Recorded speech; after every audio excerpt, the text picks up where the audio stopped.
Hello there. I thought that in this lesson we'd have a look at a message by Coldplay from their brilliant album X and Y. I'll be honest, this has been a bit difficult, this one, and it's been a real headache trying to transcribe it, but I've done my best and I've got what I think sounds quite close. Anyway, it's in quite a strange tuning. You need to tune your top two strings, that's the top E and B strings, to the note of C. To accomplish this, if you place your finger on the fifth fret of the third string there, then tune your B string or second string up to that note.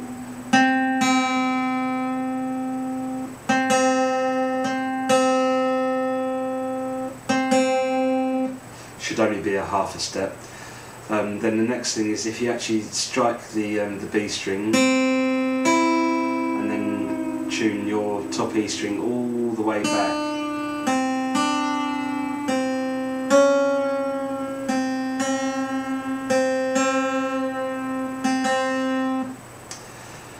And the next thing, you know, I was trying to teach you guys a lesson and I learned something myself, and that's to use a capo. Hopefully you've got a capo.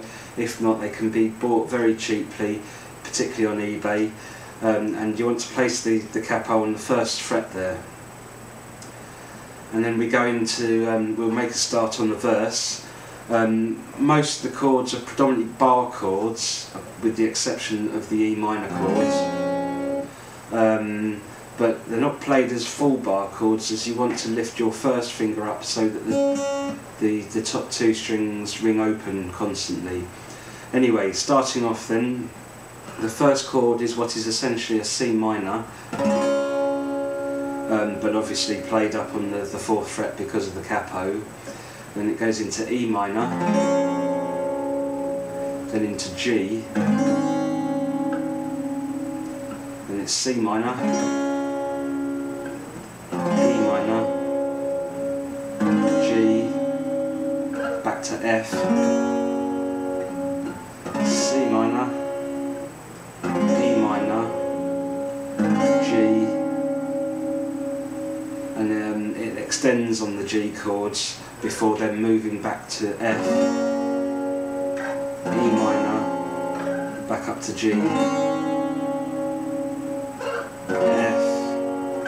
E minor, back up to G, and then it does another verse before going into a chorus.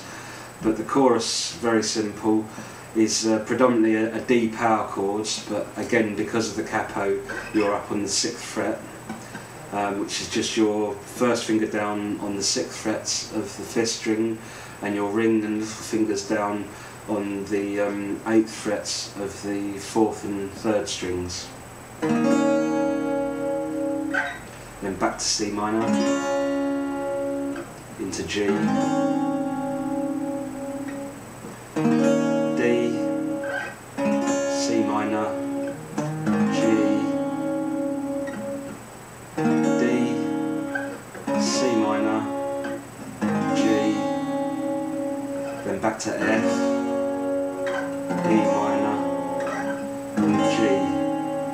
In the first chorus, I believe that you only do that last sequence once, whereas later on in the song you do it 2 or 3 times, but you'll have to listen to the track for that anyway to gauge the timing. As with all my videos, I always recommend that you try and play along with the CD. It's the best and only way, really. Rhythm wise, it sounds on the track that it's predominantly down strumming, so it's kind of with the occasional up strum thrown in.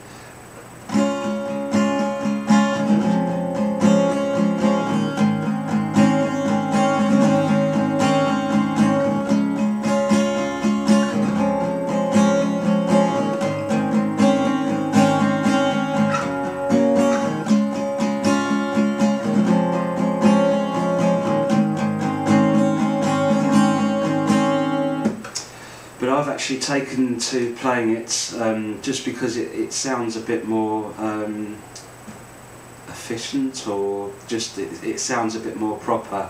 Is if you do, it's 3 down strums, or down, down, down, up, down, up, up, down, down, up. So if you could sort of practice.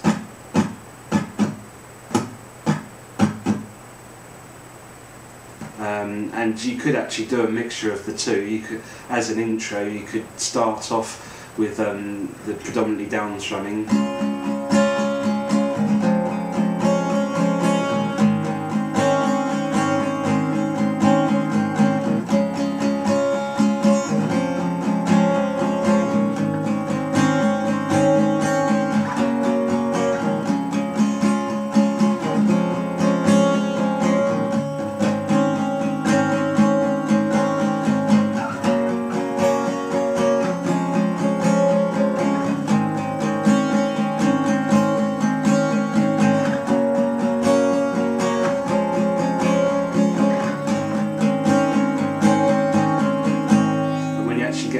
To the actual verse, try.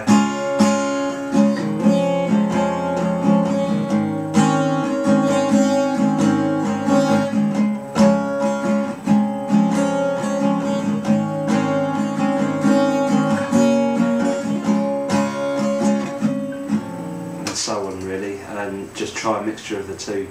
Anyway, that's pretty much the song. The only thing left to show you really is it does have a bit at the ends where it starts off in C minor, into E, into G, into F, into E minor, back up to G, then C minor, into E minor, into G, into F, into E minor, into this funny little chord which is, I'm guessing, is just kind of a C with a G bass, and it sort of ends on there really. But anyway, as I said at the start of the video, I don't know that it's actually correct. The difficulty I had was actually getting my guitar to sound like the one on the track, but I hope that it's close enough. I hope you have some fun with it, and I hope to see you soon. Cheers, take care.